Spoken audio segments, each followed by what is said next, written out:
what's up, everybody? Welcome to another edition of Inside the Vinyl. I'm your host, Tim Bianconi. If you would, go ahead and like, comment, share, and subscribe to my channel below. That would be appreciated. If you could also hit that notification bell so you could be notified when we put out new content, that would be appreciated also. So as you can probably tell, I'm a little under the weather. I've been sick for the last 4 or 5 days, but I was in Nashville, Tennessee last weekend, and I got to visit a few record stores and pick up some cool things, some of which I've been sitting on for almost a week and been dying to open them up and crank them out. So what we're going to talk about today is an album by the band Britny Fox, and this would be their third album, Bite Down Hard. So yeah, there's the cover of Bite Down Hard. All right, and I think this reissue, it's done by Real Gone Music, and I think you've been able to get it from their site for a minute, but it seemed like it just got released to all other outlets and record stores this past Friday, because I saw it available at all 3 record stores I went to in Nashville. So this album was originally released on March 27th, 1991. It was their first and only album on the East West label, which I think is under the Atlantic and Warner umbrellas, at least it was at the time. It was produced by John Purdell and Dwayne Barron. And this was the first album they made with Tommy Paris on vocals. Dizzy Dean Davidson had left between Boys and Heat and Here. They replaced him with Tommy Paris, who I think is still the singer to this day. Unfortunately for Britny Fox, the album didn't chart, and of course there's no gold or platinum certifications for this record, and that's unfortunate. We'll get more into that later, but again, this is the Real Gone Music reissue. All right, so there's the front cover. Here is the back cover with them looking in their best 80s hair metal glory, even though it's 1991. All right, so let's go ahead and open this bad boy up and see what's going on.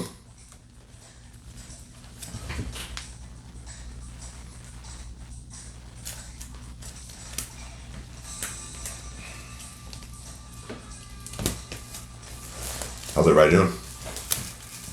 Let me keep that hype sticker. Ooh. All right. So let's see what the old hype sticker says here anyway. So it says, first time on vinyl in the U.S., featuring guest appearances from Zakk Wylde, of BLS and Ozzy fame, of course, and then of Ricky Rocket from Poison. This is supposed to be clear with brown splatter vinyl edition. Includes inner sleeve with lyrics. So that's pretty cool. All right, so let's take a look and see what we have here. All right. So without the shrink wrap and the glare, there's the front cover of Britny Fox's Bite Down Hard. And there's the back cover again. All right, so let's open this up and see our splatter vinyl. All right. Cool. Nothing else in there. I guess you don't really need anything else. All right, so here's the inner sleeve. On one side, you do have a lyric sheet. And on the other side, a picture of the band at the bottom and all the liner notes. That's pretty cool there. All right, so let's take a look and see what this vinyl looks like. Are you as excited as I am? I thought so. All right, now if I can get it out of here. All right, so this is clear vinyl with brown splatter. I mean, to be fair with it, looks like a ferret took a shit on it, but whatever. It's still pretty cool. All right, so there's the Britny Fox sticker in the middle. Again, this is released by the reissues done by Real Gone Music through East West Records. All right, so there's the back. All right, so that's pretty fancy. Even though it looks like ferret shit on it. But whatever. The cool thing about splatter records that I learned is that, they're kind of like snowflakes. If there's 500 copies of this out there somewhere, all with brown splatter vinyl, none of them are the same. So every splatter, vinyl that you get is very distinct, and like one of a kind. So that's pretty cool. So let's talk about this record for a minute. Like I said, this was the first album they made with singer Tommy Paris, and it also came out at a time, March was probably 4 or 5 months before grunge really started to, take hold.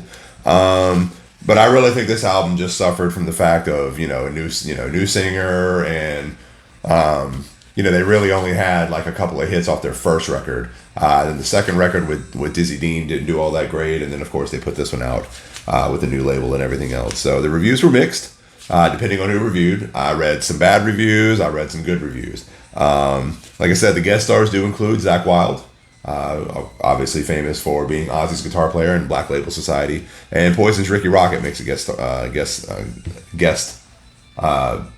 appearance on here as well.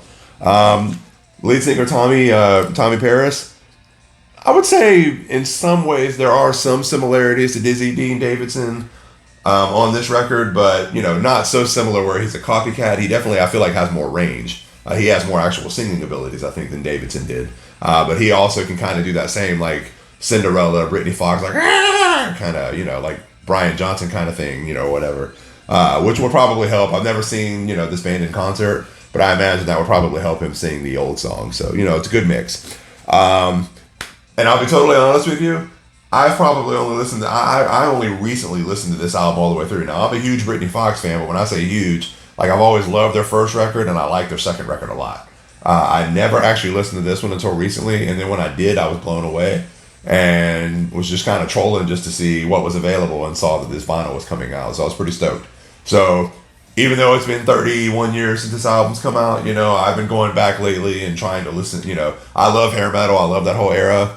And I've been trying to go back and maybe catch bands that I missed, or even albums by bands that I liked that maybe I just didn't get into at the time, and this definitely qualifies. So I don't necessarily have any favorite songs, that I can point out, like, Six Guns Loaded or Closer to Your Love or whatever, but I will say I was pleasantly surprised when I took the time to listen to this album, like on digital, and was pleasantly surprised at how good it is. So again, you can get this off Amazon, you can get this off the Real Gone Music site.